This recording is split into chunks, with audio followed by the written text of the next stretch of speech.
excited about being here. We're excited about being able to sign the bill. I think it's very common sense. There have been other states that have done this, but I think that probably most of the states have not yet done it, and so we're maybe not quite tip of the sphere like we are in big tech and some of the other stuff, but I think we're certainly near the top, and we appreciate their thoughtful efforts here. And I hope that this will provide some certainty for folks. You know, if you look in Florida, nationally the unemployment rate 6.2%. Here in Florida, it's 4.7%. And that's with still having some of the issues with liability people are concerned about. That's with there being a federal lockdown on the cruise line industry. That's with there not being the type of flights that we're used to having coming in where people are coming and spending money in Florida. So we're ahead of the curve, much more ahead of the curve of our, you look at states like New York, California, even Texas, we're far ahead of them in terms of our economic performance and better in the health metrics as well, which we appreciate. So, but this I think is going to be really, really good. So this bill will be effective immediately, and I think the message is you know, we want folks to be able to live their lives, provide opportunities for people to do different things, and then let individuals make the decisions about what they want to do. You know, you want to go listen to the band, go do it. You don't, that's fine, but we want those opportunities for as many people as possible. So I thank Senator Simpson, I thank Speaker Sprowls, and everyone here. I'm going to let them come up and say a few words, and then I will sign the bill. Chris? Well, thank you, Governor. I appreciate you holding this event today. I tried to talk the Senate President into karaoke when this is over, but we couldn't agree on a song. It's really the first thing we haven't been able to agree on all session long. What we're doing here today is very important. You know, the governor mentioned that there's other states who have addressed COVID liability for businesses and healthcare. But I'm proud to stand with him, with President Simpson, with our colleagues in the Senate and the House to tell you that this is the most aggressive COVID liability protection bill in the United States of America. And that was...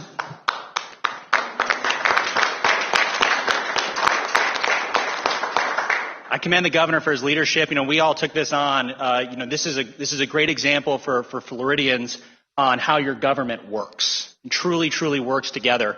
You know, the governor came out very early on and says we got to get businesses open, we got to give them the confidence. And I think there's probably not a person in this room who hasn't been to their favorite pizza place or their favorite restaurant or their favorite location to go and hang out with your family where you have not had a business owner who says, I am scared. I am worried about what could happen. Even though I'm doing all the right things, I'm worried that I could get hit with a lawsuit. Or you have our frontline healthcare workers who've been working so hard during this pandemic who are concerned that, you know, they too could be a victim of a frivolous lawsuit even though they're doing the right thing. What this bill does is says if you're doing the right things, you're protected.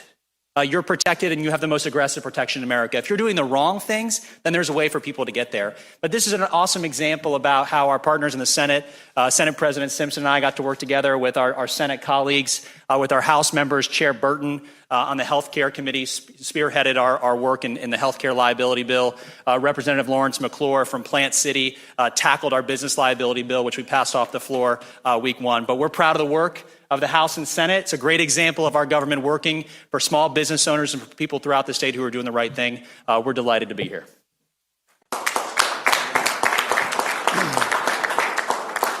And I want to reiterate everything the Speaker just said. It was a real honor to working with the House and their staff to make sure that we got a comprehensive package put together. But the reason this bill is so needed is because this governor had a vision. As soon as we shut down, how do we reopen safely? How do we protect our most vulnerable? How do we get our economy moving? That shows up in every matrix and every set of numbers you can derive from the pandemic. And so this governor has shown great leadership. We've had businesses, frontline workers in healthcare, that in the face of the tragedy that they were facing last March, April, May, had to go to work every day, had to prepare, had less PPE than they would have preferred to have had. This bill was essential to make sure we protected those folks.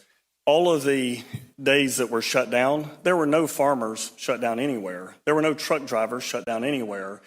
Everyone still had to eat. Everyone still had to go to work that was going to provide for those basic services that had to be accomplished, you know, so that we could all live our lives, even in a lockdown state. So when we think about being locked down, we're talking probably 30 or 40% of our population were actually locked down. The rest of us were still working every day. those businesses that had to be there every day then, we're here for today. And so I appreciate the governor's leadership on this issue. I appreciate the speaker and his team working with us so well to get this bill done early in session. We're very proud to be here, Governor. All right, let's do it.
I just wanted to make some comments. Now, and I've said stuff previously, but we are not supporting doing any vaccine passports in the state of Florida. No one was more aggressive about getting this out. If you look at all the different points throughout Florida, whether it's a hospital, county health department, a retail pharmacy, a drive-through sites, church sites, all this stuff, it's important. But we always said we want to provide it for all, but mandate it for none. And that was something that, while it was advised to take, particularly if you're vulnerable, we were not going to force you to do it. So there was never under discussion any mandates to take vaccines. We will not have COVID vaccines mandated in Florida. The flip side of that, though, with these vaccine passports is it's completely unacceptable for either the government or the private sector to impose upon you the requirement that you show proof of vaccine to just simply be able to participate in normal society. You want to go to a movie theater? Should you have to show that? No. You want to go to a game? No. You want to go to a theme park? No. So we're not supportive of that. I think it's something that people have certain freedoms and individual liberties to make decisions for themselves. I also wonder, it's like, okay, you're going to do this, and then what, give all this information to some big corporation? You want the fox to guard the hen house? I mean, give me a break. I think this is something that has huge privacy implications. It is not necessary to do. You know, we're going to have hit 3.5 million seniors that have gotten shots sometime this week, likely 75% of seniors. It's important to be able to do it. But at the same time, we are not going to have you provide proof of this just to be able to live your life normally. And I'm going to be taking some action in an executive function, emergency function here very shortly. But I just spoke with the speaker about it, and I'm telling Wilton publicly, so hopefully he agrees with me. But we need the legislature to come in and just say this is not happening in Florida. And I think that would provide a lot of certainty for a lot of people. I understand kind of how some folks can embrace the idea, and I'm not saying it's all necessarily done for bad purposes, but I think ultimately it would create problems in the state. It's not necessary to do, and so we're going to look to do it. So we will do some action this week, and then we will also work with the legislature. If you're going to be doing something on reform in terms of the outgrowth of this COVID crisis, and I do think there needs to be reform, including, I think that there should be more robust checks on the governor. Even though I utilized this power judiciously, I was trying to lift people up rather than continuing to lock people down. But you think about it, we have kids locked out of schools in different parts of this country for over a year. We have businesses that have been locked down and lives destroyed for over a year based on one governor's decision. And yes, even though I didn't take that, what if I had done that or someone else had done that? There needs to be some checks there. There needs to be checks on local government. They should not be able to be closing things down like we saw. I had to pry a lot of this stuff open over the summer, and that's why we see boom in certain parts of the state as a result of that. So I think all those things are important, but as part of that, I think we need to say with the COVID vaccine, no passports, no mandates. And I think the vaccines are already showing to be beneficial. If you look at the senior rates, the seniors are doing better than the overall population in terms of fewer hospitalizations and fewer infections even. So I think it's good, and we've obviously worked very hard to get it. At the same time, this is an emergency use deal. It's not necessarily, it hasn't even been fully approved by the FDA. And I just think that to do the vaccine passport's a big mistake. So we're taking action, and we're going to work with the legislature that whatever gets across the finish line to reform in light of this will also have something to say that that's just simply not going to be permitted in the state of Florida. Yes, sir.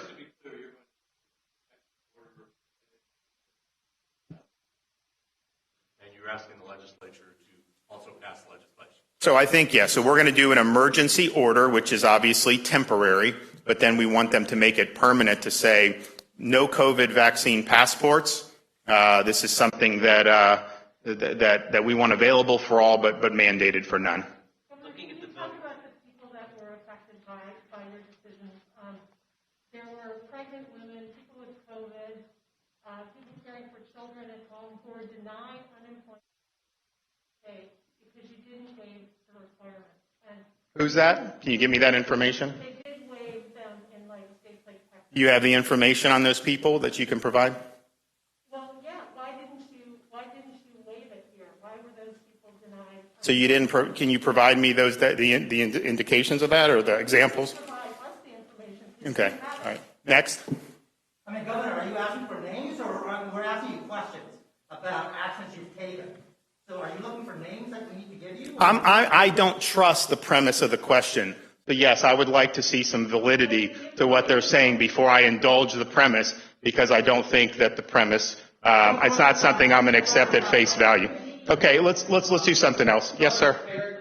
What's your take on the THC cap that's moving to the House? I have not endorsed that, and it's not something that I'm pushing. So I think I have talked with Chris about it, but it's not something I'm endorsed. Paul, there's $3 million in your recommended budget that was for a marijuana testing. There's also legislation allowing DOH to take tests on MMTC. I don't know if you have any more information on that. Well, no. I mean, I think that's if you look at some of the stuff that's now coming down the pike. I mean, some of this stuff's got a lot of really bad things in it. And it's not necessarily what you would have had 30 years ago if someone's in college and they're doing something. You have some really, really bad stuff in there. So I think having the ability to identify that, I think that's safety. And quite frankly, when you get into some of that stuff, that's not medicinal at that point, for sure. Governor, I wonder what your thoughts are of the statement by the head of the CDC this morning. She said she has a sense of, quote, impending doom, because she said the case trend line around the country is going back up, and it's a bad sign. So listen, when you're in those positions, I think what you want to be doing is providing calm to people, provide the facts, but when you start talking about doom, I mean, what you're saying is that the vaccines must not work because we've had millions and millions of people around the country vaccinated, states like Florida prioritizing the elderly. I think it's working. I think it's good. I think if you look, this thing has followed a very consistent seasonal pattern. So right now you see a little bit more increases in some of the northern parts of the country, but that tracks almost exactly with what happened last March and into April. And I think what you'll likely see is I think you'll see a decline across the country as we get into April and May. And then I think what you our part of the country, based on last year, we never really go without in terms of the pattern of this. The North, they go spike and then they go nothing over the summer, then it comes back. So we obviously had the most significant outbreak June, July. And so I think we're going to have enough protective coat between immunity conferred by infection and by the vaccines by when we get to that point. But I think what you're seeing is the natural cycle of this, I think it's repeating itself year over year. And I think also when you look at, they say, oh, this state has all these new cases. But if you look, if they're all young people, and if the elderly people are protected, then you're not going to see a big surge in hospitalizations. And so in Florida, our peak hospitalized census for COVID patients was about 9,600 over the summer. Now we're at about 2,850, I think, like that. And quite frankly, being in the 2000s is kind of the endemic baseline, somewhere in there. So I think we've made a huge amount of progress. I think the overall country has made a lot of progress. And I don't think there's anything wrong with saying that and just pointing out that we have more immunity in the population. We have these vaccines that are, I think, having a beneficial effect on our elderly population. But if you're saying it's going to be doom when we've done however many, we've done 150 million shots nationwide, then to me the message is saying that some of that stuff must not have been terribly effective. And I think there's actually probably evidence that it has been. If you look at the nursing home results over the last couple of weeks, because, we went into nursing homes third week of December. We obviously had a bigger task than most states because we've got almost 4,000 LTCs. But if you look at that, by the time you did the first and second dose, probably December, January, first dose, end of January, February, maybe even into March for the second dose. Now you're a couple weeks beyond that, and you're really starting to see the decline across the country. It's really exciting to be able to see that. There's a lot of people that have been protected by getting those vaccines out. So I think things are going well. Now, we anticipated a little bit of a blip up in March, just because that's typically what happens. You go December, January, it goes down in February, a little up in March, and then it goes down in April and May. But I think the hospitalizations have been very stable because of the Seniors First vaccine strategy. The fact is the folks who are getting testing positive tend to be people who are at very low risk for hospitalization, and that's a good thing. Yes, sir. Yes, sir. Yes, ma'am.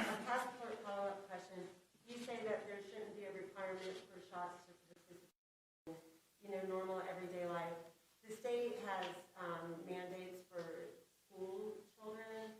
The state also has some mandates on. Well, first of all, this vaccine. I wanted to ask how you feel about that because I just want to kind of. So I'm not aware of any mandate to say that if I want to go to a football game or a basketball game. About children going to public school, there is an exemption for religious exemptions. And I think those are important. I'm just trying to figure out how you feel. About vaccination mandates for. So what I'm talking about is what we're going to do with this particular vaccine going forward. And first of all, this has not been approved for kids. It has not been. Now they're going to try that. But I also think this particular vaccine would be totally inappropriate to mandate for kids, given how low of a risk kids are to COVID-19. If you talk to folks, the respiratory hospital admissions for respiratory viruses for children this year, dramatically down year over year this winter compared to what it was in kind of the normal flu season. And that's an indication. And so it's not approved for kids. If it would be approved for kids, I would not support mandating it for kids. In fact, I think given how low risk COVID is and given how low of a risk the school setting is, it wouldn't make any sense to do that. But our vaccine passport is specifically focusing on the COVID-19 vaccines, the EUA that are under EUA. And this would be to understand if you do a vaccine passport to say, if you want to go to a movie theater or you want to get on a plane or you want to do that, that is a bridge further than we have ever gone in this country, without question. And it's a little bit different saying that versus saying, hey, with the measles or somebody in a school setting, which is obviously, could be very problematic. So we're not going to do it. This would be an unprecedented expansion, I think, of using this both with public or with private power. And that's why I think that businesses should not be allowed to be doing this either, because I think it just puts us down a slippery slope, and I think it'll end up being in a situation that we'll live to regret in the future. Okay, well, we'll have more stuff tomorrow. Thank you.